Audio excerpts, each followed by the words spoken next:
Welcome back.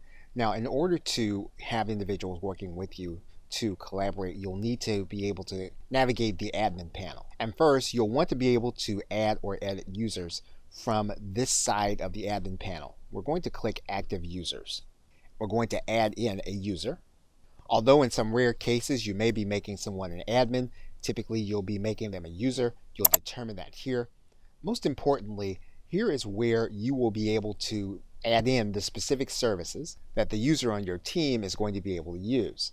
Now what you'll see here is that there are several services that are available to this individual that we can determine.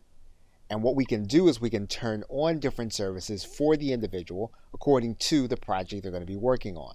So for example, if we decide that the individual needs to have access to Stream, we can give them access to a certain level of 365 Business Premium. So for example, if all we want this person to work with is going to be Planner and Sway, all we need to do is determine the different aspects this person is going to be able to use inside of this subscription. And we can then add that individual to our users.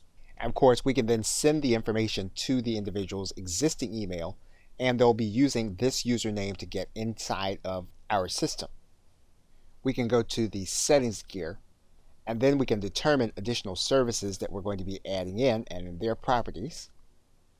So for example, if we decide to use the Bookings app, we can click into this application, and you can see that the bookings are turned on. What we can do though is we can turn off any social sharing options.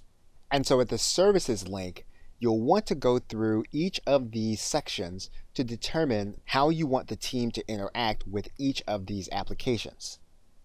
Okay, so with that, thanks, and I will see you in another video.